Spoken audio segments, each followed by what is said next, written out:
Ok, bueno, vamos a comenzar esta videoconferencia. Bienvenidos todos. El propósito es analizar qué consecuencias va a tener la nueva administración del gobierno de Estados Unidos, tanto en el Estado de Israel como en el pueblo judío. Para comenzar, quiero agradecer la invalorable colaboración del Centro Comunitario Hebraica, aquí en Caracas, en las personas de su director ejecutivo Ezra Caín y la gerente de comunicaciones Carolina Rosenthal, que nos están prestando los equipos, locación y logística que hacen posible esta actividad. Es importante que por favor todos sus micrófonos estén en modo de silencio para no interrumpir ni causar molestias. Debe mencionarse que, como todos sabemos, a la fecha de hoy el resultado oficial de las elecciones de Estados Unidos todavía está en debate y reconteo. Pero en este foro se asume que Joe Biden va a ser el nuevo presidente de Estados Unidos. Por tanto, el tema a tratar es, como el título lo indica, Israel y el mundo judío bajo la nueva administración estadounidense. No vamos a entrar en la polémica, no deseamos entrar en esa polémica, esperamos que los asistentes tampoco se sientan motivados a desviar el tema. En caso de que el resultado final sea otro, las ponencias y las conversaciones que vamos a tener aquí van a quedar como un interesante ejercicio académico. Nuestros ponentes harán cada uno una presentación de 5 minutos. Luego yo les haré algunos comentarios y después se va a dar cabida a las preguntas que ustedes formulen a través del chat escrito. Paso a presentar a nuestros tres ponentes en el orden en que van a participar. Dori Lustrón es directora y editora del portal informativo porisrael.org, que fue el primero que se creó en idioma castellano para difundir el punto de vista de Israel, la información de Israel. Israel Winicki, o Winitsky, creo que se pronuncia, historiador, periodista y analista político israelí también. Los dos son de origen argentino. Y Brian Acuña, que es analista internacional, profesor universitario y consultor de Costa Rica. Y también cabe mencionar que él es columnista en la revista del Wall Street Journal. Hoy salió, por cierto, un artículo de él. Entonces, sin más, vamos a dar comienzo a la actividad. Comenzamos entonces con Dori Lustrón.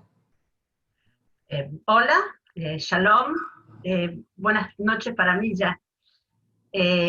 Bueno, como dijo Sami, en este momento todavía no está dilucidado quién va a ser el presidente de Estados Unidos. Se supone que va a ser Biden, se está recontando todo, pero hasta el 6 de septiembre no se va a saber realmente quién es el presidente. Los israelíes podemos decir, sin lugar a dudas, que Trump ha sido un presidente fantástico con nosotros. Gracias a él tenemos tratados de paz, tenemos la embajada en Jerusalén, tenemos muchas cosas. Pero tampoco podemos pensar que el mandato de Biden sea un desastre como todo el mundo dice. Si tuvieran que haber votado los israelíes, hubiera ganado Trump directamente. Pero realmente no votamos los israelíes, salvo los ciudadanos americanos. Y entonces, la verdad es que en este momento Estados Unidos está la situación muy confusa, primero por el COVID, segundo porque hay problemas económicos, como en todas partes del mundo con esta pandemia, y tercero, porque hay situaciones que se pueden volver a repetir. Por un lado, hay mucha gente que dice que Biden va a ser manejado por Obama. Nosotros con Obama tuvimos una situación difícil, aunque no todo lo de Obama fue malo. Obama tuvo sus cosas, algunas cosas buenas, y Obama al final, con la resolución 2334, que no la quiso vetar, aparte de sus problemas personales con Netanyahu, aparte todo el problema que tuvo con el no apoyar a los egipcios, no apoyar a los saudíes. El Medio Oriente fue un foco de conflictos para la administración Obama. Eso es lo que la gente tiene miedo que vuelva a pasar. Los judíos tenemos miedo, pero aparentemente, por lo que hemos estado analizando, no creemos que sea así. Es probable que con la nueva administración haya algunos tropiezos, especialmente en todo lo referente al tema palestino, pero por el otro lado, no creemos que vaya a frenar los futuros acuerdos de los países árabes con Israel, como ser Marruecos, Arabia Saudita, Kuwait, que están ahí a punto de firmar una paz, que están también esperando a ver qué es lo que va a pasar con Biden. Biden siempre ha sido un amigo de Israel, ha tenido situaciones en contra como americano, pero no ha sido la amistad de frente que ha tenido Trump. Acá lo aman a Trump. Y bueno, Trump no sabemos qué va a pasar, y entonces creo que nosotros tenemos que ser realistas, no podemos pensar que siempre vamos a tener todo a favor. Era la primera vez que teníamos todo a favor. El problema de los palestinos no ha quedado atrás.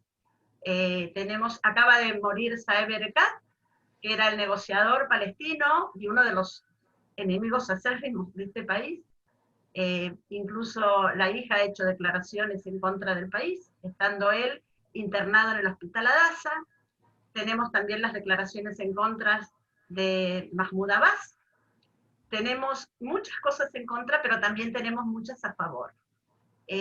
Los árabes es como que están dando la espalda a los palestinos. Es por eso que se está diciendo ya que los palestinos van a entrar en negociaciones. Vamos a ir a la mesa de negociaciones. En todo caso, lo que queremos nosotros es la paz. Hablo como israelí, me cuesta mucho hablar de ser una analista objetiva, porque hablo desde mi punto de vista israelí, siempre lo hago. Y bueno, esperemos que esta administración Biden no nos traiga todos los problemas que se hablan, no creo que sea así, y esperemos que tengamos una época de transición. No sabemos tampoco si Biden está hablando, que él va a hacer un gobierno de transición y le va a quedar a su vicepresidenta al gobierno, lo ha dicho hace 2 o 3 días, y entonces, bueno, hay que también prestar atención a eso. ¿Quién va a quedar atrás de Kamala? ¿Va a quedar Obama? ¿Va a quedar Sanders? ¿Quién va a quedar? Porque el Partido Demócrata en este momento está muy dividido, muy dividido. Está la izquierda radical y está los conservadores. Biden está dentro de los conservadores, de los moderados, pero por el otro lado lo están presionando la izquierda radical. Con toda esa gente, como el escuadrón que le llaman, que es Ocasio-Cortez, Rashida Tlaib, Ilhan Omar, la señora Warren, y todos, Bernie Sanders está fuera del escuadrón, no está dentro, pero es gente que es antisemita y está totalmente en contra de Israel. Entonces tenemos que ir con pie de plomo, con cuidado, y estando a la expectativa de todo lo que va a pasar. Esperemos estar bien. Recordemos que Obama no negó, y hablo de Obama porque se está hablando mucho de él, no negó en ningún momento los créditos para Israel, para comprar armas, para desarrollar el Kipat Barzel, para desarrollar el Onda de David y el Arrows, que son los antimisiles. También nos mandó Patriot. Entonces hay que tener cuidado con lo que se dice, no enloquecerse y pensar que esta nueva administración, ya sea una como otra, van a ser amigos nuestros. Porque si empezamos pensando que van a ser enemigos, ya de entrada estamos mal. ¿Todo bien? Perfecto, Dori. ¿Estoy? Sí, Sammy, sí. Perfecto, Dori, gracias. Te ceñiste perfectamente al tiempo. Para las personas que se están uniendo ahora a esta actividad, como pueden ver arriba, esto es organizada por Nuevo Mundo Israelita. Es la primera vez que que es el medio principal de la comunidad judía de Venezuela, organiza una videoconferencia. Estoy viendo que esta parte de nuestro comité ejecutivo, estábamos esperando a Gila Hushman, que iba a dar una introducción, parece que no pudo comunicarse, no pudo conectarse. Está Lilian Eskenazi y Margalit Goyman, que ya están en el público. Bienvenidas, son parte del comité, que eso que es fundamental para el funcionamiento de este medio, sobre todo en esta época tan difícil. Entonces, ahora vamos a escuchar la ponencia de Isi Israel Winnicki, que va a presentar a su parte de esta conferencia. Buenas noches. Como bien dijeron al comienzo, soy historiador, así que me voy a limitar un poco a la historia de los partidos demócrata y republicano de Estados Unidos. En Estados Unidos, al igual que en Gran Bretaña, hay un régimen bipartidario. Es cierto que existen partidos menores, pero los que dominan el escenario político son los demócratas y los republicanos. Vamos a empezar por el Partido Demócrata. Es el partido más antiguo que actualmente existe en el mundo. Fue fundado alrededor de 1928 por miembros del Partido Demócrata Republicano de Thomas Jefferson y James Madison. En un principio, el Partido Demócrata era conservador. Es más, era un partido que defendía la esclavitud, y cuando se produce la secesión en Estados Unidos, toda la plana mayor de los Estados Confederados, incluido Jefferson Davis, el presidente, eran miembros del Partido Demócrata, pero había otra ala de ese mismo partido que apoyó la Unión y era antiesclavista. Ahora bien, ¿cuál es la filosofía del Partido Demócrata? Es el liberalismo moderno, aboga por la igualdad social junto con un moderado estado de bienestar. Sin embargo, dentro del partido se encuentran diferentes filosofías, como la socialdemócrata encabezada por Bernie Sanders. Como dije antes, los demócratas del sur defendían la institución de la esclavitud de los negros, y la mayoría de los demócratas del norte contemporizaban y no se atrevían a oponerse a sus compañeros del sur. Los demócratas antiesclavistas estaban descontentos con su partido y muchos terminarían pasándose al Partido Republicano a partir de 1954.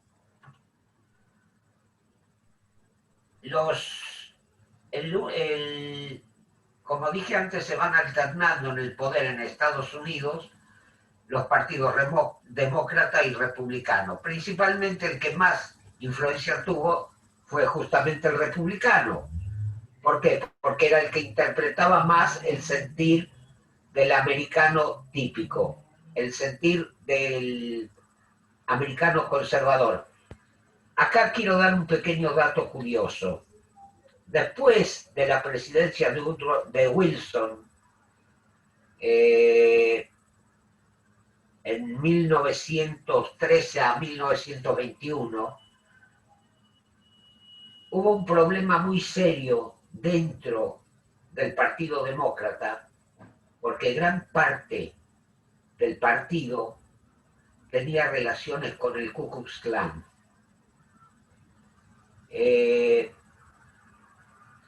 En 1924, por un solo voto, no fue aprobada una propuesta de resolución de la Convención Nacional Demócrata que condenaba al Ku Klux Klan y llamaba a romper relaciones con él. Como resultado de la crisis económica y social conocida como la Gran Depresión, el pueblo estadounidense castigó al Partido Republicano en esa época en el gobierno y eligió al candidato demócrata, Franklin Delano Roosevelt.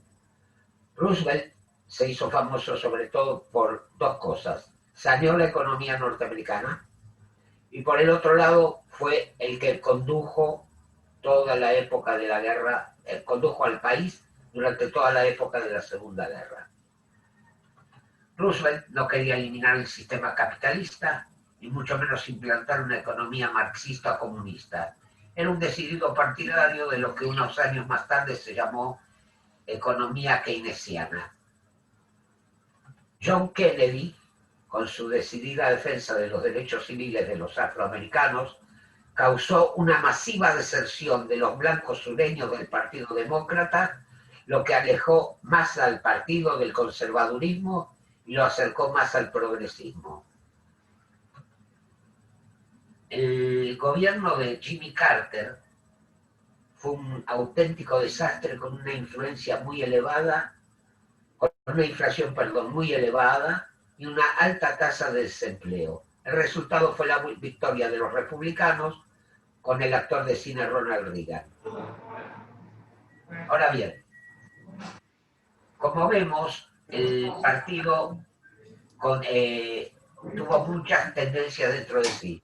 Por ejemplo, están los demócratas conservadores, que son partidarios de una economía más liberal, están más dispuestos a reducir impuestos, disminuir el gasto público, incluido el social, y regular el mercado. También son más conservadores en temas sociales. Ya van 5 minutos. Hay que ir. 5 minutos. ¿Qué Bueno, hago? ¿falta mucho? Sí. No, puede cerrar o ir en una segunda parte. Bueno. ¿Corto acá?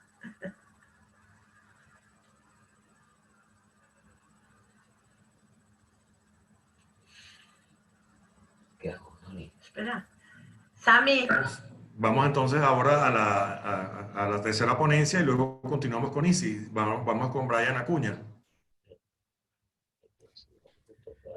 Bueno, primero que nada, buenas tardes a todos los presentes y muchas gracias por la invitación. Bueno, el enfoque que yo le quiero dar en estos primeros 5 minutos es un poco más general, un poco más de carácter geopolítico, de cuánto va a cambiar en relación a las relaciones entre Israel y los Estados Unidos y el tema palestino con la llegada eventual a partir de enero de la administración de Joe Biden. En términos generales, hablando de la situación en el Medio Oriente, van a haber temas que es muy probable que se puedan reactivar, comenzando con una eventual toma o regreso a las negociaciones con la República Islámica de Irán, ¿verdad? Con respecto al tema de la desnuclearización que Donald Trump, por las situaciones que estaba viviendo directamente la República Islámica, se considera de que no estaba cumpliendo a cabalidad todos los estatutos y todas las normas que se les había impuesto. Además, por supuesto, con el informe de inteligencia que en algún momento Israel le brinda a los Estados Unidos, ¿verdad? Que fue aquel informe presentado con bombos y platillos por medio del gobierno de Netanyahu.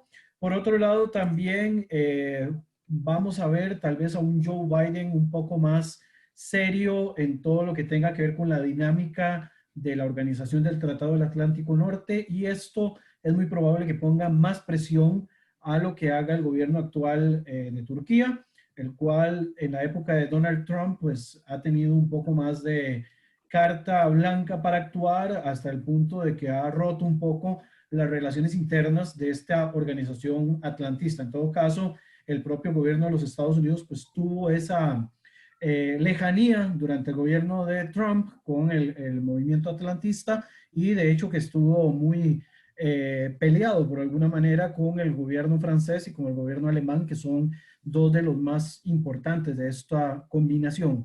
Ya digamos, hablando un poco más cerca de la situación israelí, el caso directamente de los palestinos, que se ha empezado a dar algún tipo de guiño. No se espera realmente que puedan haber algunos cambios significativos en cuanto a la situación actual, digamos, de Israel en el mundo árabe. De hecho, sea de paso, este gran avance que en su momento logra Israel con el mundo árabe del Golfo, que también lo hemos visto reflejado en otros foros internacionales, como lo ha sido la Liga Árabe, y que lo hemos visto también en este supuesto abandono que los palestinos han sufrido por parte de sus hermanos árabes, es probable que se mantenga dentro de esta línea, salvo, por supuesto, con las intenciones que tiene, en este caso, el gobierno de Joe Biden de retomar, y estos también han sido posiciones muy cercanas de Kamala Harris, que es muy, digamos, de la línea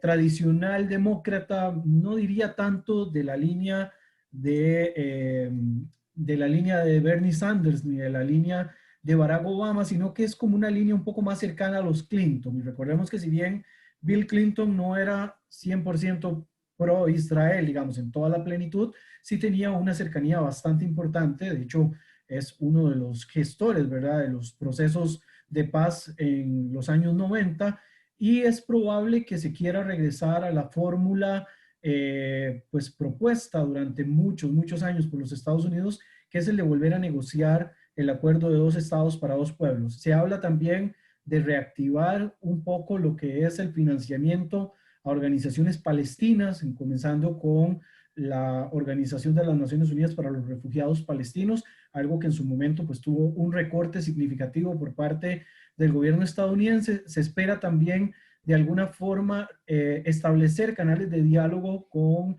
la Autoridad Nacional Palestina, algo que durante el gobierno de Trump, si bien pues celebramos de alguna manera esta posición tan positiva con respecto a Israel, pues también hay que pensar en la contraparte que se vio un tanto afectada, ¿verdad?, de esto, y se cortó de una manera un poco pues fuerte las relaciones entre los Estados Unidos y el gobierno de la Autoridad Nacional Palestina. Es probable también de que existan algunas contrariedades, a diferencia de Trump, que tenía una línea un poco más pues cercana al presidente, al primer ministro Netanyahu. Es probable que con Biden, que si bien es amigo de Netanyahu, sí quiera, digamos, ponerse un poco más fuerte cuando se tomen decisiones unilaterales con respecto, por ejemplo, a las construcciones en los poblados que están más allá de la línea verde, que esto es uno de estos temas que es probable que vuelvan a criticarlo, ¿verdad? En algún momento también se ha hecho críticas con respecto a esto por parte del Partido Demócrata, que es una generalidad.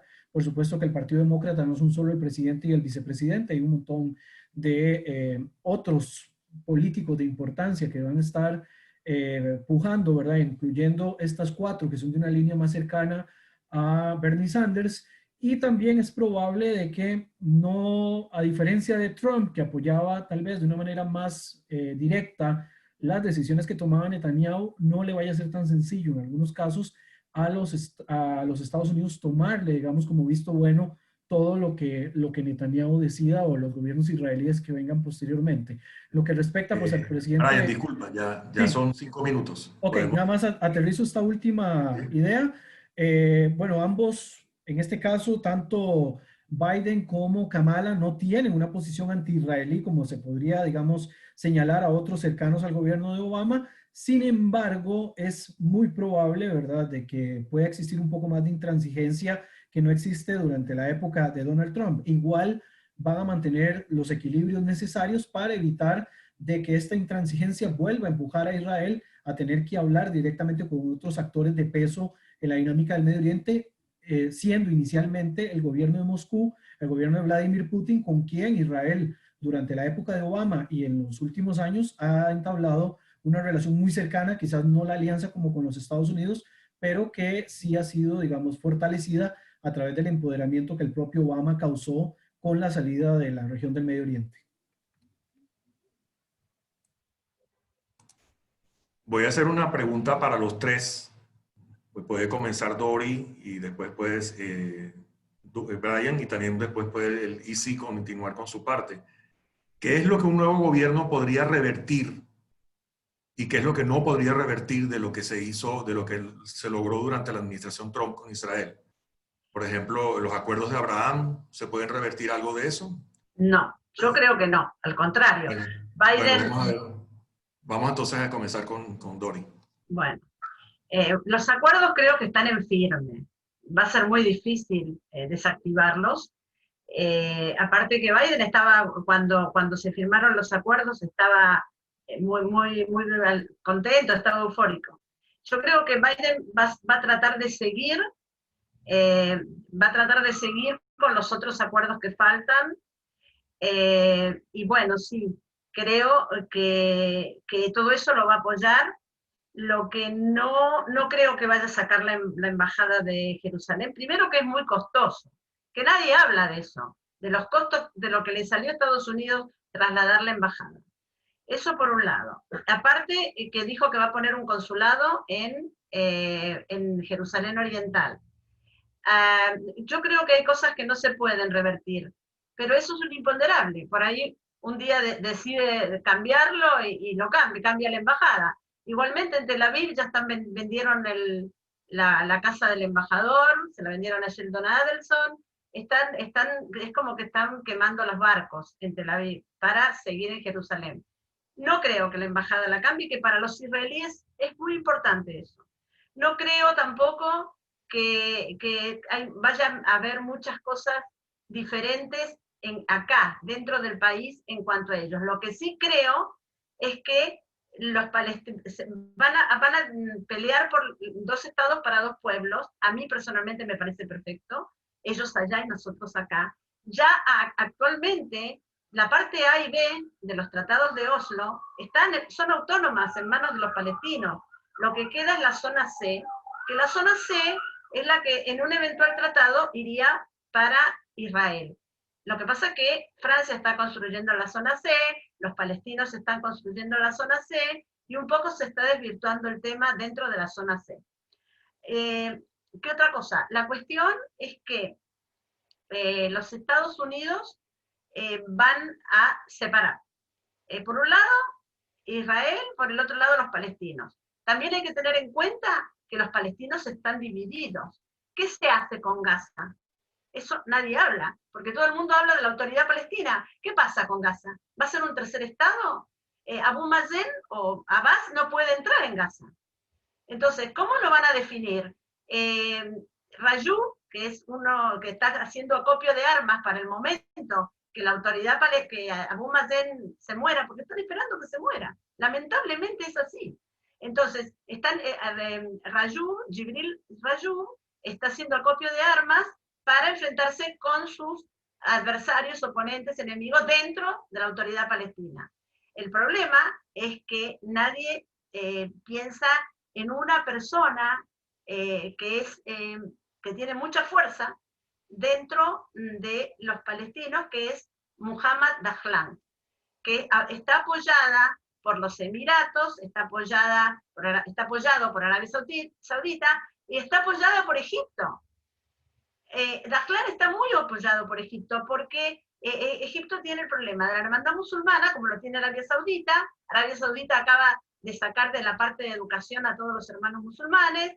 Entonces, es todo un complejo, digamos, de situaciones que hacen que este Medio Oriente sea conflictivo, y algo más, y es lo más importante, ¿qué pasa con Irán? El bloque que hizo Israel con Irán, con los países sunitas, se va a agrandar por el simple tema de que están todos en contra de Irán, los sunitas. Entonces, bueno, hay que esperar a ver qué va a pasar. Si Arabia Saudita firma los acuerdos, firma un acuerdo, si Marruecos firma acuerdos, si Kuwait, si incluso Qatar. Se está hablando de que Qatar va a firmar un acuerdo. Así que bueno, hay que esperar a ver cómo se desarrolla esto. Es probable que sea en forma más lenta de lo que se desarrollaron los acuerdos últimos, los 3 acuerdos últimos, que fueron meteóricos. Bueno, y hay que ver cómo se va dando la situación. Tenemos que esperar. No nos queda otra. No tenemos, los israelíes estamos a la expectativa. Esa es la cuestión. Perfecto resumen. ¿Algún comentario de Isi al respecto o quiere continuar con lo que estaba planteando? Yo no sé hasta qué punto es válido continuar con lo que estaba diciendo, pero lo que sí puedo decir es que dentro del Partido Demócrata hay un enfrentamiento interno muy grande. Hay que ver qué sector logra prevalecer con respecto a, por supuesto, teniendo en cuenta lo que puede pasar con Israel. Si los demócratas conservadores o los demócratas liberales se enfrentan y salen ganando los primeros, Israel va a poder estar tranquilo. Pero si ganan los demócratas liberales, que son los más izquierdistas, entonces sí vamos a tener algunos pequeños problemitas. Pero después hay otro sector de los demócratas moderados que van a tratar de equilibrar la balanza. Hay que ver primero quién va a ganar en la puja interna del partido. El problema, como lo dijo Dori antes, es que hay un sector muy grande, no muy grande, muy mediático dentro del Partido Demócrata que puede hacernos mucho daño, que es el sector integrado por Bernie Sanders, Ilhan Omar, Rashida Tlaib, Ocasio-Cortez, que son directamente anti-israelíes. Acá tengo algo muy interesante. Mientras que el 75% de los republicanos está a favor de Israel y en contra de los palestinos, en el Partido Demócrata, las encuestas muestran prácticamente un empate de simpatías, con un ligero apoyo mayor hacia los palestinos. Según una encuesta realizada en mayo de 2016, las simpatías hacia Israel se han reducido considerablemente entre los liberales en los últimos años, especialmente entre votantes jóvenes y millennials. 40% de los demócratas dice simpatizar más con Palestina frente a 33% que simpatiza más con Israel. El restante porcentaje se divide entre los que simpatizan por igual con ambos o con ninguno. Sin embargo, esto varía internamente y los demócratas moderados tienden a apoyar más a Israel, que es el sector justamente de Biden. Por el contrario, los seguidores de Hillary Clinton, no de Hillary Clinton, de Bernie Sanders, apoyan a Palestina sobre Israel en un margen de 39% sobre 33%, mientras que los seguidores de Hillary Clinton tienen simpatía por Israel sobre Palestina en un porcentaje de 47% versus 27%. Eso también tiene que ver con las alianzas que realiza el Partido Demócrata. Se alía con el Partido Socialista, con partidos locales, inclusive el Partido Comunista de Estados Unidos apoya a los demócratas. O sea, en este momento todo tiene que estar en lo que yo llamaría un compás de espera. Un compás de espera para ver qué es lo que ocurre primero con los resultados finales. Y segundo, cuál de los dos sectores del Partido Demócrata va a tener realmente el poder. Si el moderado o el izquierdista. Por todo lo que aparenta, ya muchos miembros del sector moderado del Partido Demócrata están siendo convocados para integrar el gobierno. Hay que esperar y tener paciencia. Perfecto. Vamos. Sami, acaba de nombrar como jefe de gabinete a Ron Klein, que estuve con él todo el tiempo y bueno, y es una persona moderada, como jefe de gabinete. Perfecto. Comentarios de Brian sobre lo que estamos conversando ahorita. Les recuerdo al público que pueden participar haciendo preguntas en el chat. Bueno, hay un comentario que pusieron en el chat hablando de eso que me parece importante destacar, y es el tema de que el Senado va a quedar siempre en manos republicanas. Entonces no es que van a tener la totalidad del poder. En cuanto a la pregunta muy puntual de qué cuestiones se pueden revertir y qué cuestiones no, coincido con Doris de que algo como el acuerdo de Abraham difícilmente lo van a querer revertir porque más bien les facilita mucho las cosas, les ayuda a crear un eje de control con respecto a cualquier presión que quieran imponer sobre Irán, digamos, a diferencia de la muestra de un músculo agresivo por parte del gobierno saliente, la utilización de la diplomacia que podría aprovecharse todavía mucho más con este acuerdo, que es el que llega a negociar, lo llega a ayudar, es el gobierno actual de Donald Trump. Es muy probable que lo que sí deje, digamos, de tener algún tipo de propuesta o de valor real desde un punto de vista material es el acuerdo del siglo, ¿verdad? Como tal, como fue concebido, para poder regresar a una posición anterior de sentarse a negociar para hablar de 2 estados para 2 pueblos. Volver a la fórmula tradicional, quizás con algunas variables distintas por las que podríamos pensar que no se va a poder tampoco regresar a una posición tras anterior, ni siquiera a esta que estamos actualmente, sino a la de Obama. No vamos a entrar en un periodo de intransigencia estadounidense con respecto a Israel por las circunstancias de la zona. Pensemos en la inestabilidad que todavía vive Siria, pensemos también en la inestabilidad que vive el Líbano, que va a ser trascendental también para bloquear lo que se denomina el eje de la resistencia, que es dominado por Irán.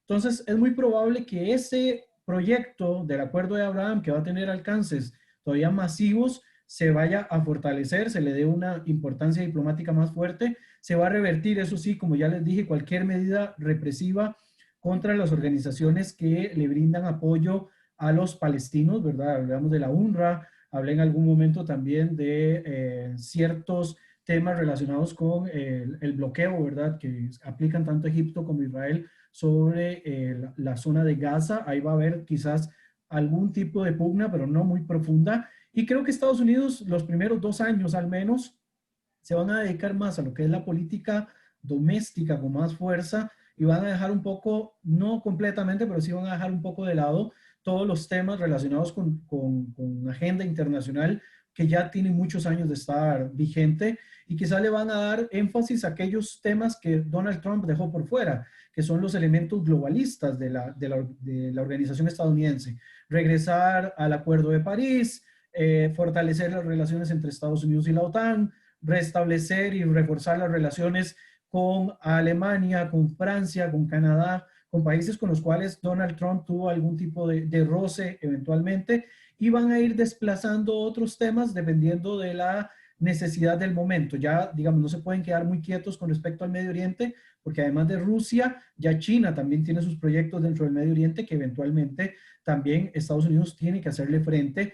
Recordemos que a diferencia del gobierno de Trump, el gobierno de Biden quizás al ser demócrata va a ver con ojos de cuidado al gobierno ruso, y con China van a querer llegar a algún tipo de acuerdo para mantener algún tipo de vínculo de manera comercial y económica. Entonces, quizás la agenda lo vamos a ver así como en macro, ¿verdad? De lo inmediato a lo más específico que ya lleva mucho tiempo de estar sin muchos cambios, incluyendo el tema palestino-israelí. Lo que se va a intentar es regresar a una posición anterior, digamos, similar a lo que aboga el Partido Demócrata, pero sin tirar abajo lo que el Partido Republicano y el gobierno de Donald Trump hizo en positivo, que es poder lograr un eje sunita israelí, ¿verdad?, dentro de la zona de los países del Golfo. Eso sería una locura completamente echarlo para atrás o boicotearlo, viendo los alcances que esto podría eventualmente tener para beneficio de los propios intereses estadounidenses de regresar a la arena dentro del Medio Oriente de una manera un poco más rimbombante que lo que ha estado desde los últimos 2 gobiernos, porque desde Obama ha tenido una salida significativa de la zona, y con Donald Trump el reingreso ha sido simbólico más que fuerte, como quizás en los gobiernos anteriores sí existía. Magnífico. Hay una intervención de nuestro amigo Alberto Moryusef. Él dice: ¿en qué ha contribuido la retirada de Estados Unidos del acuerdo con Irán a disminuir la amenaza nuclear? Hay quienes opinan que era mejor quedarse en el acuerdo para supervisar un mal acuerdo y que no estar del todo. Y sobre eso voy a comentar también algo que salió en la prensa israelí. Bueno, un comentario que hizo Elliot Abrams, que es el representante de Estados Unidos, el delegado para Irán y para Venezuela. Él dice: realmente no importa quién sea presidente el próximo 20 de enero, en el sentido de que de todos modos va a haber una renegociación con Irán. Esa es la opinión de Elliot Abrams. Esa era la intención del gobierno de Trump. Así que esa no sería una fuente de desacuerdo. Ahora, él dice que las sanciones no se pueden echar para atrás por completo, porque dice que, por ejemplo, cuando se sanciona al embajador iraní en Irak, no es por la cuestión nuclear, sino porque es de la fuerza Quds, de la que es terrorismo, y eso no tiene nada que ver con política. Y también él dice que algunas de las sanciones que la administración de Trump ha impuesto a Irán no están relacionadas con actividades del acuerdo nuclear, pues insiste en eso. sino en abusos de derechos humanos y agresión regional, pues el imperialismo iraní de los actuales ayatolas. Entonces, sobre esa pregunta, Dori, si tienes algo que comentar sobre el asunto del retiro del acuerdo nuclear de parte de Trump. Mira, el acuerdo anterior decía, ¿no?, que frenaba el poderío nuclear de Irán o el desarrollo nuclear de Irán. Yo no creo que haya sido así, porque ellos han seguido. Hace poco me enteré que estuvieron comprándole uranio enriquecido a la Argentina, me enteré por una persona conocida de Argentina. O sea que ellos no han, en ningún momento se han detenido con la cuestión por más que estaba el acuerdo de por medio, o el memorándum ese de por medio, ellos no se han detenido en seguir enriqueciendo uranio. Ellos han seguido. Y esa es la cuestión. No se han frenado. No creo que un acuerdo lo frene. Y bueno, eso lo tiene que manejar la Comisión de Energía Atómica. No creo ni siquiera que lo pueda manejar Estados Unidos. Igualmente no dejan entrar a la gente de la Comisión de Energía Atómica y están trabajando en enriquecer uranio. Ese es el problema. Y el problema, otro de los problemas grandes con Irán, es que tienen 27 centrales nucleares desparramadas por todo el país. No es solamente una central como fue cuando Begin bombardeó Sirak en Irak. No, son muchas, y hay que tener, no creo que esta gente se quede quieta, por más tratado que haya, y por más que tengamos buenas intenciones nosotros, los que no tienen buenas intenciones son ellos. Eso es lo que yo creo. ¿Y si tiene algún comentario sobre esto, sobre esta pregunta? ¿En qué benefició el hecho de que Estados Unidos, la pregunta concreta es, ¿en qué benefició el hecho de que Estados Unidos se retirara del acuerdo con Irán hace 2 o 3 años? Si Isi o Brian quieren comentar algo sobre esto. No sé, si Brian quiere comentar algo, yo después voy a decir algo. Yo te cedo el honor, como siempre. Bueno, gracias.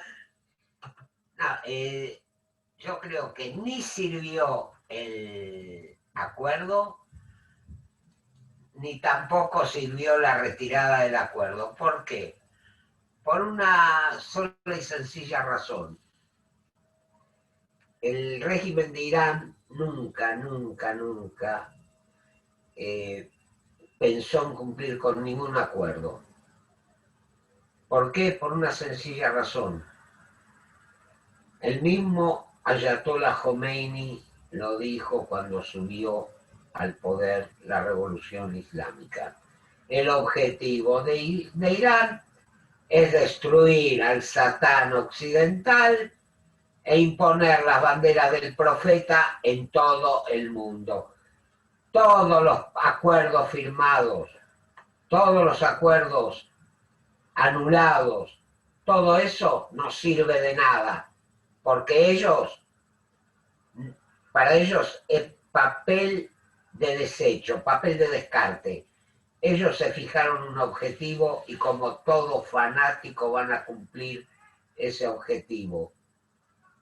Lamentablemente, la única forma de frenar un Irán nuclear no es ni con acuerdos, ni con comisiones de las Naciones Unidas que investiguen, ni nada.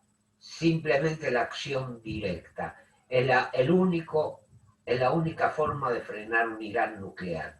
Lamentablemente, no soy partidario de la guerra, no soy belicista, pero ya se vio que estando vigente el acuerdo nuclear, Irán siguió enriqueciendo uranio, siguió buscando la bomba nuclear. Con las sanciones de Trump, Irán consiguió materiales nucleares en China, consiguió uranio en Corea, consiguió uranio en Argentina. No sirve de nada, hay que pasar directamente a la acción. Y la única acción posible se puede realizar a través de una unión de todos los países del Medio Oriente, los países del Golfo, Egipto, Jordania, porque todos están amenazados por Irán. No es solamente Israel, es todo el Medio Oriente que es amenazado. Irán quiere apoderarse primero del Medio Oriente, después seguir con el Extremo Oriente, seguir con Europa. Hay que frenarlo directamente. No hay acuerdo que valga. Sí, eso lo que permite pensar es que no importa el presidente de Estados Unidos, van a seguir las extrañas explosiones y extraños accidentes informáticos en Irán que han sucedido en este año, que es lo que es la ciberguerra de baja intensidad o no tan baja que hemos visto en los últimos tiempos. Brian, ¿quieres comentar algo sobre esto?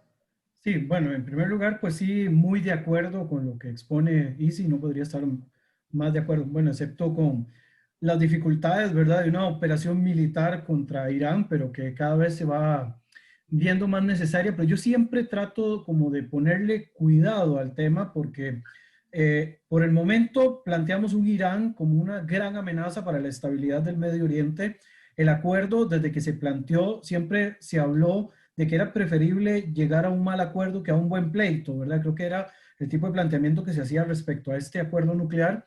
Para mí fue como, y en su momento escribí hasta un artículo que para mí era como el flautista de Hamelin, ¿verdad? Todo esto que se planteaba dulcemente con respecto al tema iraní. A mí lo que más me preocupa de un Irán nuclear, y que también lo he hecho manifiesto principalmente en las columnas que hago cada 15 días en Radio Sefarad de España, tiene que ver con la posibilidad de que una carrera nuclear con Irán empiece a impulsar carreras nucleares de otros países en la región. En algún momento, el propio Arabia Saudita había mencionado la posibilidad de ellos desarrollar material nuclear para uso balístico, y el gobierno de Recep Tayyip Erdogan, que yo insistiré y me verán como el más majadero hablando de esto a cada rato, para mí es una de las amenazas más grandes que tiene en la actualidad la estabilidad no solo del Medio Oriente, sino la estabilidad de Occidente en general y de los planes que tenga Occidente en el mundo. Entonces, para mí uno de los mayores riesgos es, en primer lugar, que el acuerdo cuando se firmó decía además, y que esto es una de las revelaciones, si bien la Organización de las Naciones Unidas para la Energía Atómica señaló en varios informes de que Irán no estaba desarrollando un material nuclear, hay una segunda parte que nunca se menciona, que no mencionan los defensores de Irán, y es que Irán ni siquiera puede estar haciendo planos o no puede estar recopilando un material didáctico de cómo construir o cómo utilizar armamento nuclear, que fue parte del material que secuestró la inteligencia israelí, que se le presentó al gobierno de Donald Trump, y por lo que el gobierno de Donald Trump toma la decisión de echarse para atrás con el acuerdo. El problema principal, de nuevo, y aquí insisto, es que un Irán nuclear es un peligro para la región por lo que implica un Irán nuclear, que es la posibilidad de que otros impulsen exactamente el mismo proceso. Por medio de las sanciones, coincido en que las sanciones no han tenido los frutos necesarios, porque además Irán ha logrado tener alianzas importantes con dos países que les compran, en estos momentos un país que le compra el petróleo casi que a precio de mercado negro, ¿verdad? Que es el caso de China, con algunos proyectos de financiamiento que están ayudando para poder mantener el financiamiento a la revolución islámica. Se esperaba de que las sanciones pusieran presión a la población para echarse encima o para sacar del poder al régimen de los ayatolas. El problema principal es que mientras el régimen controle la parte militar, difícilmente van a poder tirar el gobierno abajo. Y pensemos que en Irán el porcentaje mayoritario de la población no es religiosa, es gente laica, es gente que no quiere vivir bajo el régimen, pero desgraciadamente desde los años 70, desde el momento en el que el Shah es sacado del poder porque los religiosos toman una preponderancia más importante, ellos controlan absolutamente todo. No hay una sola cosa dentro del gobierno iraní que no controle los religiosos, y esto hace complejo de que pueda haber un cambio con respecto a Irán. Pero yo siempre digo y hablo de que hay que tener cuidado hasta dónde llevar un golpe contra Irán, porque si bien Irán es una amenaza para el Medio Oriente, la inexistencia de una amenaza iraní en el Medio Oriente influye en que eventualmente aparezca otra amenaza fuerte, como el caso de Turquía, o que si eventualmente desaparece la amenaza turca, nuevamente quieran devolverse las posiciones en contra de Israel, que yo siempre he tenido este cuidado, porque siempre me acuerdo, y acá hago memoria de que regularmente contra los árabes lo que se firma, con los árabes lo que se firma es una hudna y no se firma directamente la paz. Y me da temor personalmente de que eventualmente un proceso de sacar a Irán por completo de la ecuación del Medio Oriente nos lleve a devolverle a Israel la estafeta de principal amenaza para la estabilidad del mundo árabe. Aunque igual esto es muy relativo, ¿verdad? Por los cambios de liderazgo generacional que está habiendo en la región del Medio Oriente. Bien, hay un comentario de Beatriz Rittigstein, dice que la salida de Estados Unidos del acuerdo nuclear sirvió para que le vuelvan a colocar las sanciones y presionar más así al régimen de los ayatolas. Y sobre eso voy a comentar algo que salió, que publicó en The Times of Israel el periodista Yaakov Magid. Él dice que, porque no estamos hablando mucho de las semanas que faltan de aquí al cambio de gobierno, lo que llaman en Estados Unidos el pato cojo, cuando el presidente ya está por salir. Se le preguntó, se pregunta a ese periodista qué puede hacer Estados Unidos de aquí en adelante, de aquí al 20 de enero. Entrevistó a varios miembros del gobierno estadounidense que asumen que Biden va a ser el presidente, aunque de forma anónima, y dicen que el gobierno de Trump está planeando una gran cantidad de sanciones nuevas a Irán de aquí al 20 de enero.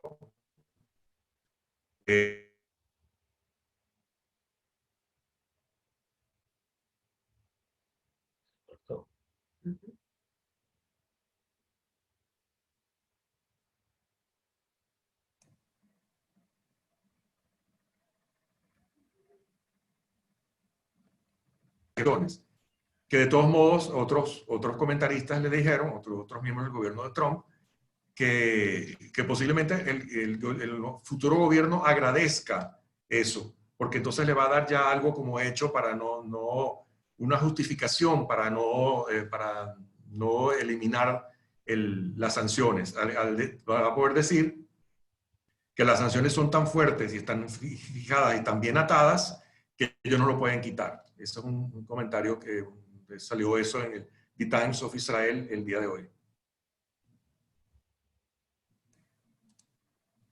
¿Algún comentario de alguno de ustedes?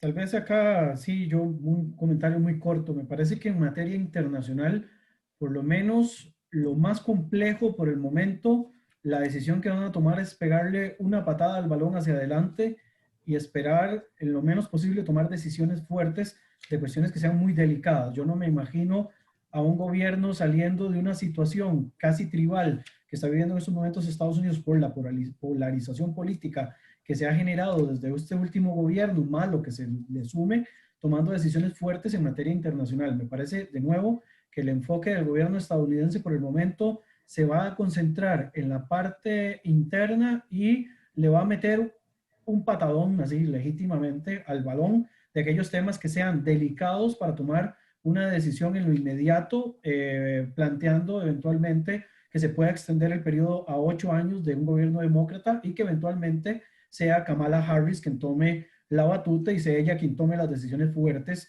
de estas decisiones que son importantes de destacar. Yo no veo a Biden desgastándose en materia externa, lo veo más concentrándose en materia interna. De nuevo, es una percepción. No soy experto en materia norteamericana, pero me parece por el desgaste que se le ve a Biden que esa pueda ser la posición que él tome y le quiera dejar en el siguiente periodo o a mitad de este periodo que se viene la batuta para que tome más decisiones de manera pues más directa, el caso de su vicepresidenta o algún líder alterno que pueda aparecer en las filas demócratas. Yo creo, mira, iba a decir algo muy parecido de Brian. Creo que al principio se van a dedicar a resolverlo. Tienen el problema del virus, del corona, tienen el problema económico, tienen una serie de problemas para resolver que no son fáciles y que no creo que le den preeminencia a los problemas de política externa, porque tienen problemas internos muy serios. Incluso con toda la pandemia, todo lo que Trump había remontado en toda la cuestión de trabajo y toda la cuestión de economía, se está cayendo a pedazos como pasa en todo el mundo, no es que solamente en Estados Unidos. Entonces, primero le van a dar preeminencia a los problemas que tienen urgentes. Y después yo creo que van a esperar, va a ser en forma gradual, un poco más adelante, que van a dedicarse un poco a la política exterior. Me parece a mí, no sé, por ahí me equivoco, pero creo que es así. Yo quisiera decir algo. Hay un pequeño detalle que nadie tiene en cuenta. Todos están, digamos, con el síndrome de Obama. Todos recuerdan la presidencia de Obama, todo lo que hizo Obama, todos los errores que cometió, y se olvidan de un pequeñísimo detalle. El mundo en la época de Obama no es el mundo de ahora. Hay un montón de conflictos no resueltos actualmente. Hay una pandemia. Hay un despertar, digamos, del instinto conquistador del Islam. Todo eso en la época de Obama no existía. En la época de Obama no estaban los Houthis en Yemen. En la época de Obama había un Gaddafi en Libia, que si bien era un dictador y un asesino, mantenía frenados a todos los clanes. Muerto Gaddafi, actualmente Libia es una guerra civil permanente, es un país en guerra permanente.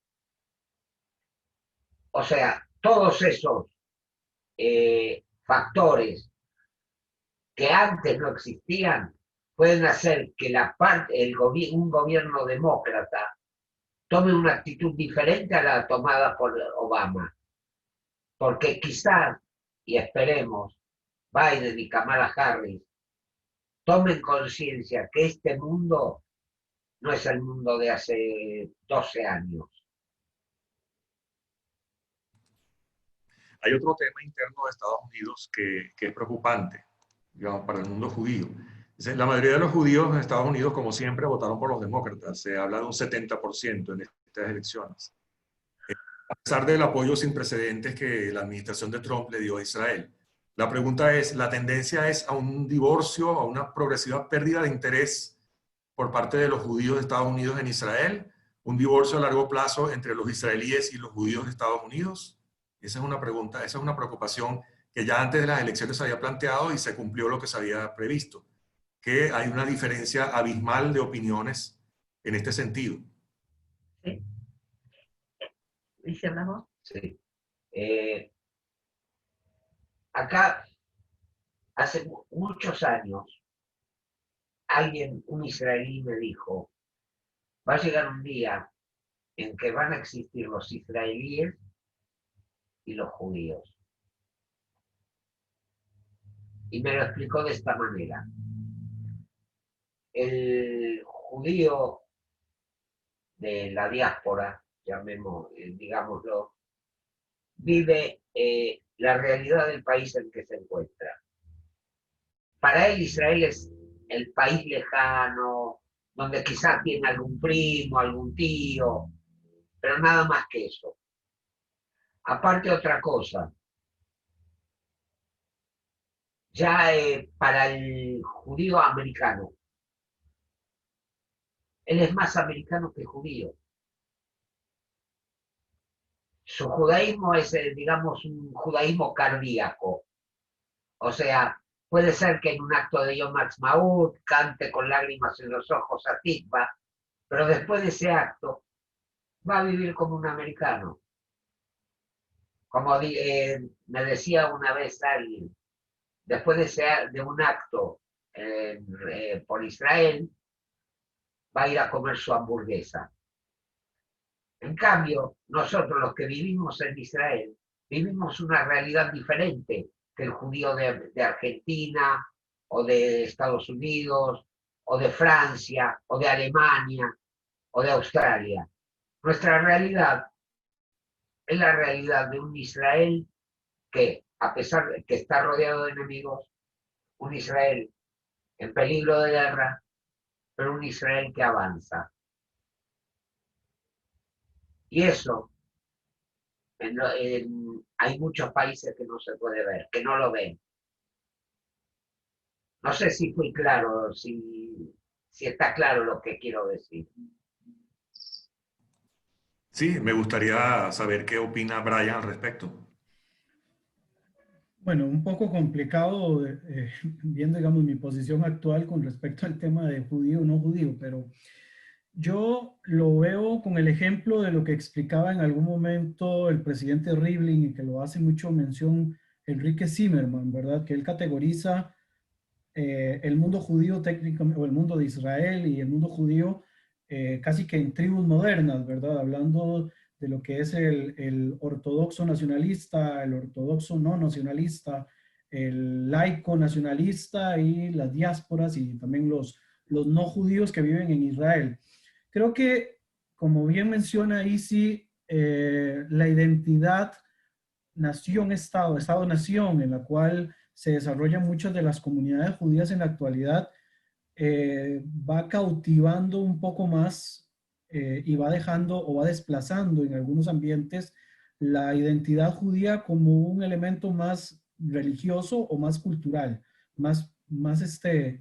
podríamos pensar una etiqueta que un tema relacionado con la tierra de Israel. Y esto creo que en muchas ocasiones se ve muy marcado. En el caso estadounidense, me parece que es muy marcado entre las diferentes corrientes religiosas que existen y ha habido una última generación de grupos de diferentes corrientes religiosas que se han puesto más ideológicamente con una posición menos pro-Israel, pensando, digamos, en la posición del gobierno, en este caso en Netanyahu, que ellos señalan, y acá no lo digo a título personal, sino lo que he visto, que señalan un Netanyahu dándole demasiados privilegios a la clase religiosa y dejando por fuera a los grupos no ortodoxos, ¿verdad? Hablemos de reformistas y hablemos de conservadores. Entonces creo que cuando se empieza a dar ese señalamiento, vamos viendo un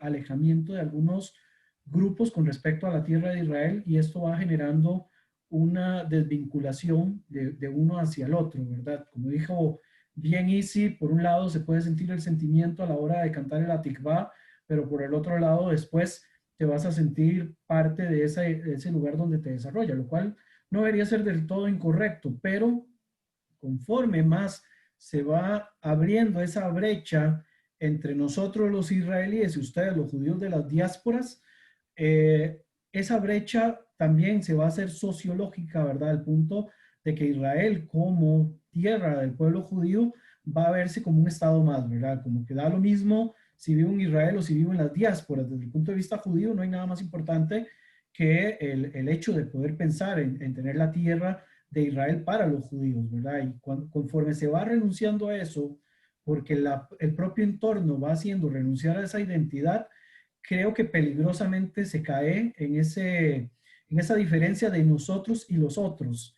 Y en el momento en el que ya ese cisma sea lo suficientemente grande, que es uno de los elementos que el gobierno actual de Israel debería de tratar de acercar a las comunidades judías del mundo con la comunidad judía en Israel, y también las propias autoridades religiosas deberían de acercarlos más, pero conforme se mantenga, digamos, esa brecha de nosotros aquí en Israel y ustedes allá en las diásporas, ustedes allá afuera, puede que ese cisma se vaya haciendo cada vez más pronunciado hasta el punto en el que tenga que pasar, y Dios no lo permita, tenga que pasar otra tragedia gigantesca para el mundo judío que vuelva a hacer a los judíos mirar hacia Israel. Pero desgraciadamente, y en el caso estadounidense es muy fuerte, hay movimientos anti-israelíes promovidos por grupos judíos, ¿verdad? Creo que hay un grupo que se llama J Street, me parece que es de corte anti-israelí, anti-gobierno de Netanyahu, y hay también un comité de rabinos reformistas, creo, anti-Israel, que son abiertamente anti-Israel, y esto es donde se empieza a ver ese cisma entre nosotros y los otros, y donde el único elemento identitario es el judaísmo, pero ya visto más como una religión y como una cuestión superficial, más que como una forma de vida a profundidad. Espero no haberme extendido demasiado. ¿Puedo agregar algo, por favor? Sí, una frase que resume lo que dijo Brian sería que sería la o desionistización de los judíos de Estados Unidos. Sí. Yo quisiera agregar algo a lo que dijo Brian. En cierto modo, Israel tiene la culpa de este apartarse de las comunidades de la diáspora. ¿Por qué? Porque en una época, cuando yo era joven y militaba en el movimiento sionista, me acuerdo que Israel mandaba shlichim, mandaba gente, emisarios, para explicar a la juventud, atraer a la juventud. Y venían de todos los movimientos. Pero Israel dejó de enviar esos emisarios. Israel dejó de ocuparse de las comunidades de la diáspora. Y eso provocó que esas mismas comunidades se fueran apartando. Hay que volver. Israel tiene que volver a establecer el vínculo con esas comunidades. Y ese vínculo tiene que ser en una base democrática, respetando todas las corrientes de pensamiento de los judíos diaspóricos, ya sean ortodoxos, conservadores, reformistas, laicos, de derecha, de izquierda, respetando esas ideologías, respetando su forma de pensar, pero también inculcándoles que ser judío no es una cuestión cardíaca, sino es la pertenencia a un pueblo. Exactamente. Y es más, a aquellos que quieren acercarse al pueblo judío y unirse, allanarles el camino, ayudarlos y apoyarlos. Eso es lo que va a evitar el divorcio entre Israel y la diáspora. Hay dos comentarios que tienen relación, y uno de Isaac Singer y otro de Gila Hushman, sobre el tema de las relaciones con los palestinos. Tanto Biden como Kamala Harris han dicho que van a reabrir lo que se mencionó, un consulado en la parte de Jerusalén Oriental y, digamos, acercarse a la OLP y también lo que mencionó ya Brian al principio, de apoyar más a la UNRWA. ¿Es factible? ¿Qué consecuencias tendría eso en este nuevo mundo en el que tenemos los acuerdos de Abraham, en el que se está formando ese nuevo eje sunita judío en el Medio Oriente? Mira, en este momento los palestinos se sienten dejados de lado por todo lo que está pasando, por toda la normalización que nos está rodeando. El problema es que la UNRWA, las escuelas de la UNRWA, lo que son la UNRWA es la Organización de los Refugiados Palestinos, los libros están llenos de odio, se gasta muchísimo dinero de las Naciones Unidas.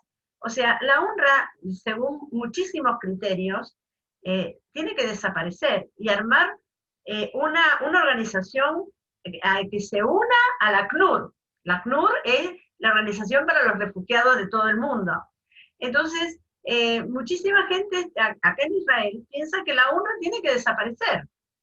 Y entonces, bueno, ahí empieza el choque, porque ellos dicen, si desaparece la UNRWA, no vamos a tener maestros, no vamos a tener un montón de prioridades, y bueno, entonces ahí empieza el choque entre los palestinos y los israelíes o el gobierno israelí que quiere que desaparezca la UNRWA, porque incluso los libros de texto de la UNRWA son abiertamente anti-israelíes, llenos de violencia, odiando al enemigo, y bueno, incluso hay países como Noruega, como Holanda, que están dejando de mandar dinero a la UNRWA por el tipo de libros que se enseña, el tipo de educación que se enseña. Los palestinos van a tener que adaptarse al mundo si quieren tener paz, si quieren hacer un Estado palestino. Personalmente creo que todavía no va a llegar eso. Ellos se sienten abandonados por los estados, los Emiratos y todos los estados que armaron la normalización. Hoy leí algo importante, muy importante. Egipto tiene paz con nosotros desde el año 79. Egipto no tiene normalización con nosotros. La relación de Egipto con nosotros es una paz fría, como lo es Jordania. Ahora, hoy leí, creo que en el Times, que, bueno, Al-Gemeiner, que Egipto quiere la normalización con Israel. O sea, no solamente fronteras tranquilas, sino que intercambio porque Isi dice que Egipto tiene cese de fuego con embajadas, siempre dice eso Isi. Pero bueno, actualmente Egipto quiere la normalización, eso salió hoy.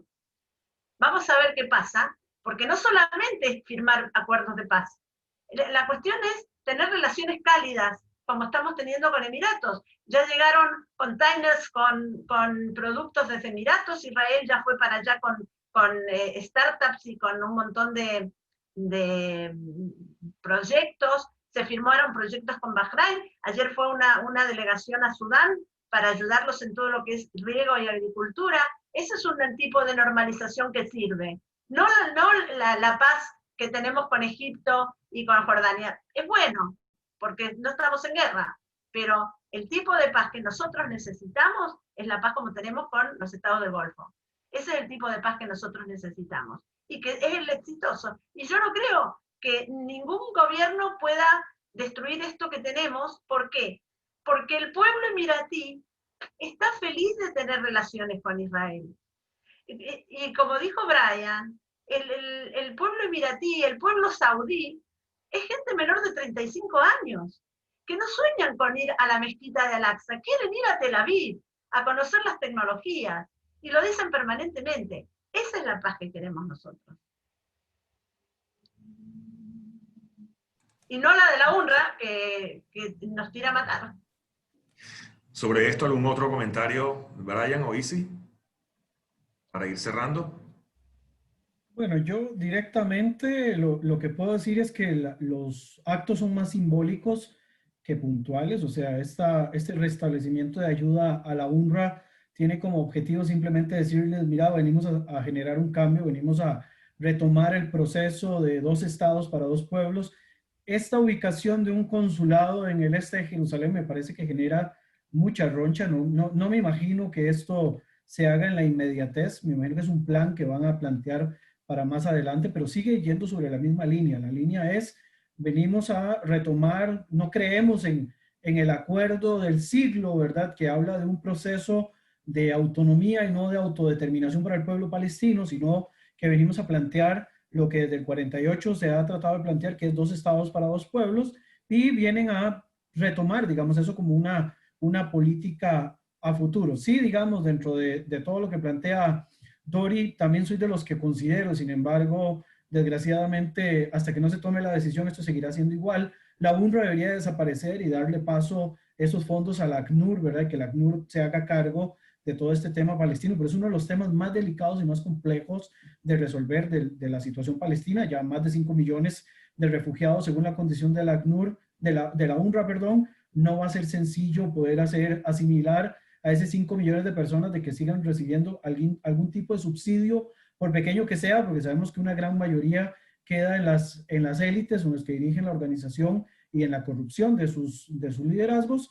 Pero fuera de eso, creo que van a intentar en Estados Unidos hacer un equilibrio entre lo que ha sido el acuerdo de Abraham y reactivar una posición para volver al diálogo entre israelíes y palestinos. O sea, no se van a quedar solo con el acuerdo de Abraham y van a mandar al final de la lista a los palestinos, porque Estados Unidos quiere de alguna manera ser quien logre de alguna forma llegar a un acuerdo bilateral entre ambas partes, y van a querer regresar a esa vieja fórmula. No sé cuánto va a resultar. De nuevo, va a depender mucho de qué va a ocurrir en este nuevo gobierno a lo interno, porque también existe una sospecha de lo que no hemos hablado con respecto a Estados Unidos, y es que un mal gobierno demócrata en manos de Biden o en manos de Kamala Harris podría eventualmente tirar a otro Donald Trump al liderazgo de los Estados Unidos. No digo a Donald Trump, a otro Donald Trump con todas las características particulares que él tenía, que pese a ser tan favorable a Israel, hay cosas pues que chocaban con todo el mundo, incluyendo su poca inteligencia emocional para manifestar y expresar algunas cosas. Creo que eso, en resumidas cuentas, también como para cerrar mi participación, y de nuevo agradecerles por la oportunidad.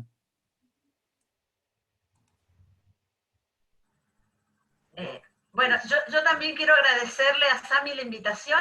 Es la primera vez, no sé si estuve bien o mal, es la primera vez que estoy en un Zoom. Ahora me están llamando de otros lugares, pero bueno, cualquier cosa, estoy acá, que me quieran preguntar, tienen mis redes. Por Israel es muy amplia, así que todo lo que quieran saber, estoy a su disposición para explicarles. Y si también, así que, bueno, cualquier cosa, acá estamos. Gracias por la invitación, Sami. Yo quisiera agregar algo a lo que dijo Brian antes de despedirme. Él habló de 5 millones de refugiados. Quiero hacer una pequeña acotación. Según las normas de las Naciones Unidas, ¿quién es refugiado? Claro. Aquel que por motivos raciales, políticos o por alguna guerra debe huir de su país de origen a otro país y ponerse bajo la protección de una agencia, por ejemplo, como la ACNUR de las Naciones Unidas. Ahora, por arte del birli-birloque, de pronto se ha declarado también refugiado entre los palestinos a hijos, nietos y bisnietos de aquellos que salieron en 1948 del territorio de Israel. De esos que salieron, quedarán vivos unos 50.000 como cálculo optimista. Pero la UNRWA, otra invención trasnochada, mantiene a 5 millones de refugiados, que inclusive en esa cantidad están aquellos que, por ejemplo, salieron de ciudades como Belén en los años 20 para huir de las persecuciones de los musulmanes contra los cristianos y fueron a países como Chile. O sea, la UNRWA es un gran absurdo y el tema de los refugiados palestinos es una historia que ya roza con la historieta. Y quiero agradecer también por esta oportunidad de expresarme. Me están pidiendo que ustedes den sus redes sociales. Pues en el caso de Dori y de Isi es porisrael.org. Es muy fácil verlo y ahí pueden contactarse con ellos, ¿no? En el caso de Brian, si puedes dar algún dato para que se contacten contigo, hay personas en el público que quieren saber cómo contactar contigo. Bueno, en Instagram regularmente utilizo la cuenta, ya les digo cómo se llama mi cuenta porque la uso poco. Briacu, como Brian Acuña, sería Briacu CR. Ahí me pueden encontrar en Instagram y contactarme o me pueden enviar un correo a brian.acuna@gmail.com, cualquiera de esos. Esas son las redes, digamos, donde me comporto más serio, para ser más sincero. Entonces, no recomiendo que me agreguen al Facebook porque el Facebook lo uso para otro tipo de cuestiones más charlatanas. Me consta. Entonces, yo nunca recomiendo que me agreguen Me consta al Facebook. eso. Entonces, el correo. Entonces, el correo electrónico que ya lo acaban de poner en el chat o que me busquen en el Instagram donde me comporto un poco más mesurado. Está escrito en el chat. A mí me pueden encontrar en 6 castillas de Facebook. Escribe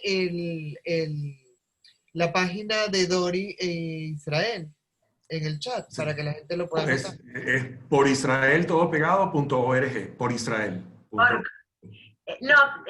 Pero también tenemos en Facebook una serie grande de casillas, por Israel Somos Más, por Israel Ciencia y Tecnología, por Israel.org, o sea, tengo mucha gente ahí y están todos los temas ahí medio separados para que no esté todo en un solo lugar. Así que bueno, pueden entrar en Facebook, que también en Dori Lustrón Oficial. Tenemos, Isi tiene raíces, tiene 6 grupos de diferentes, incluso de historia sobre los genocidios, sobre las raíces de los judíos, que hay un montón. Si entran y ponen Dori Lustrón o Isi Winiki van a encontrar un montón de cosas. Yo tengo mis casillas de Facebook, que es el medio más fácil de localizarme. Busquen Israel Winiki y me encuentran. Y si no, Altalena Jerut, Isidoro Winnicki. Isidoro Winnicki, Isi Winnicki, Israel Cole, unas cuantas. Le voy a dar la palabra en unos minutos a Gila Hushman de Falcón, que es la coordinadora del Comité Ejecutivo de Nuevo Mundo Israelita, que quería hablar al principio, pero no se pudo conectar. Antes de darle la palabra a ella, quiero citar también de un analista y periodista que se llama Javi Rettig Gur, israelí, que me parece que es muy interesante lo que él dijo. Dice que Biden puede hacerlo bien en el Medio Oriente simplemente porque se espera muy poco de él. La presunción de la falta de fiabilidad estadounidense incluye ahora los cálculos de todos los países de la región, tanto por las acciones de los gobiernos, de los últimos gobiernos, pues tanto de Obama como de Trump.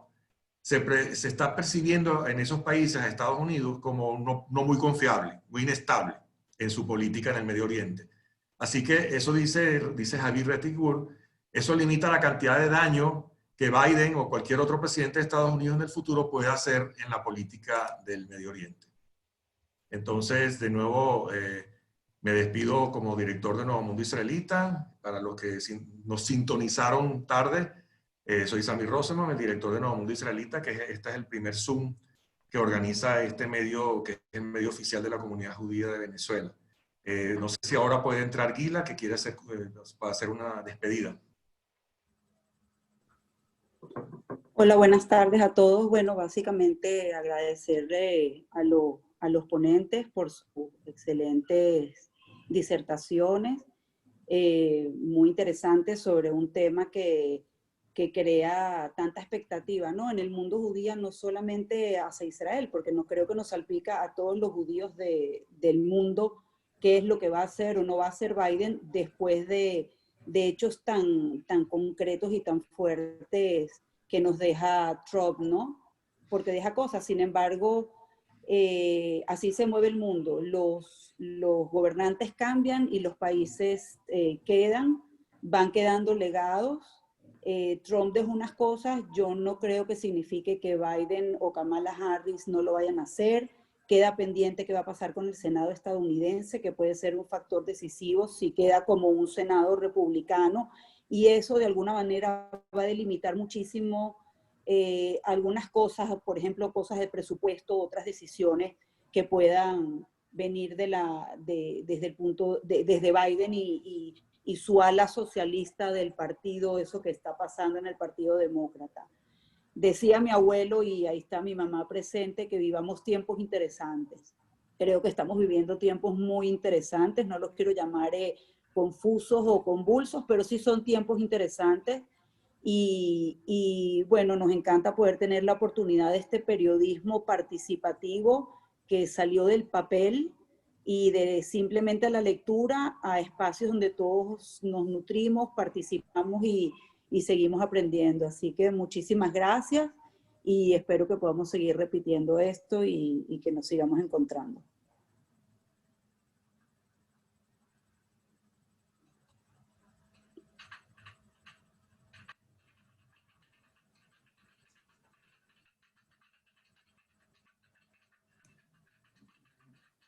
Creo que Sami se quedó congelado.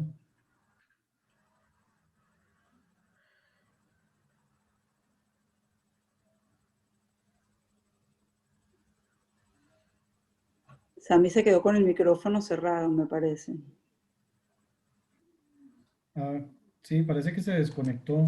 Carolina, arréglale el micrófono a Sami. No, aquí estoy. Ah, ok. Estamos acabando con la actividad abierta para el público.